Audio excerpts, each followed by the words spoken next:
today's recipe. Sisimplihan lang natin yung recipe natin for today. Gagamit tayo ng itlog. Alam niyo naman ang itlog is masustansya at syempre masarap. Pwedeng pang breakfast, pananghalian, panghapunan at pwedeng ang pang merienda, di ba? Yung nilalagay sa tinapay. Pwede.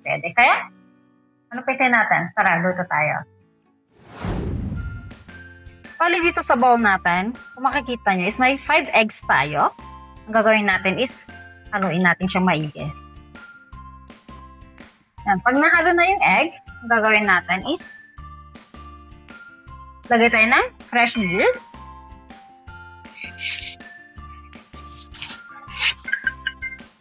Konting pamintang durog, mga ganito lang. Mga 1 kutsaritang asin. At syempre, huwag kakalimutan is salt to taste. Bali dito is may bell pepper tayo. Mga konti lang. Tapos nga pala, yung mga ingredients, kung ilan yung mga nilagay ko, ginamit ko, is ilalagay ko doon sa video natin pagkatapos. Pag in-upload na natin yung video natin. At naglagay tayo ng kamatis, sibuyas, yan. At spring onion. Siyempre, kayo na rin bahala kung gaano karami yung spring onion na ilalagay nyo. Ganito lang is okay na yan. Yan, ang gagawin natin is haluin lang natin siya. Yan. Pag nahalo na, bali gagamit tayo ng harina. Yan.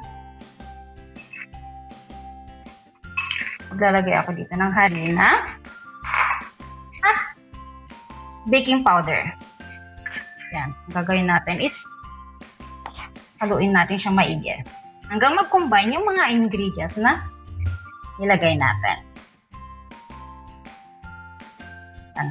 And kung makikita nyo siya, di ba? Parang ang ganda niyang tignan.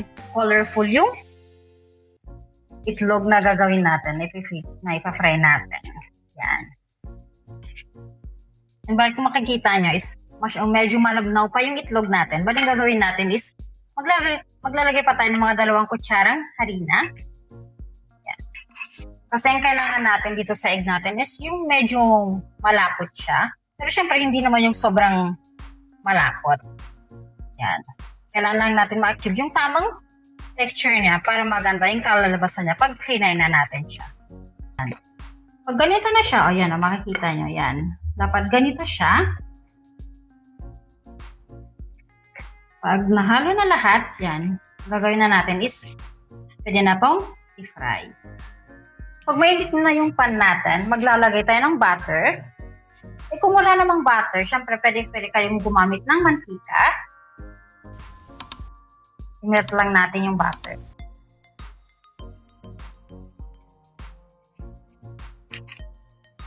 Pag nag-melt na yung butter natin, baling gagawin natin. Syempre, bago nyo ilagay yung egg, kailangan haluin nyo muna.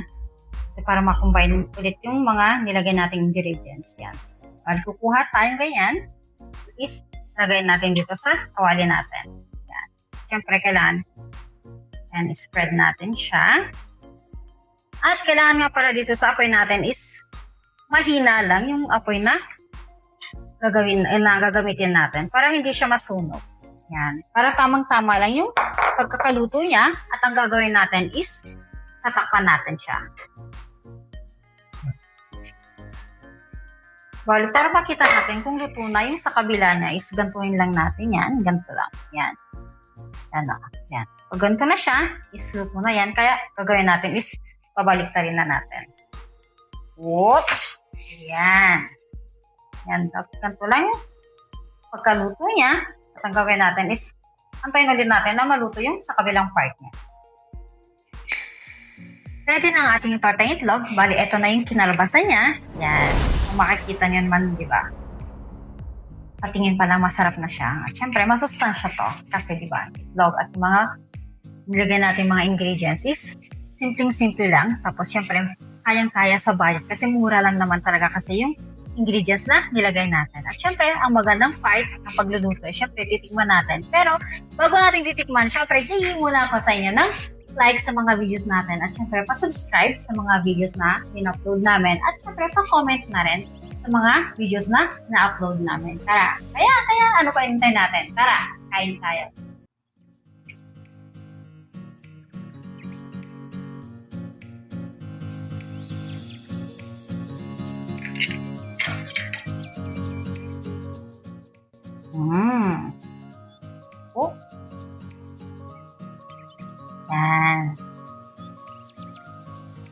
Oh. Yan. Siyempre, hindi naman pwedeng hindi natin siya titikman, di ba? Yan.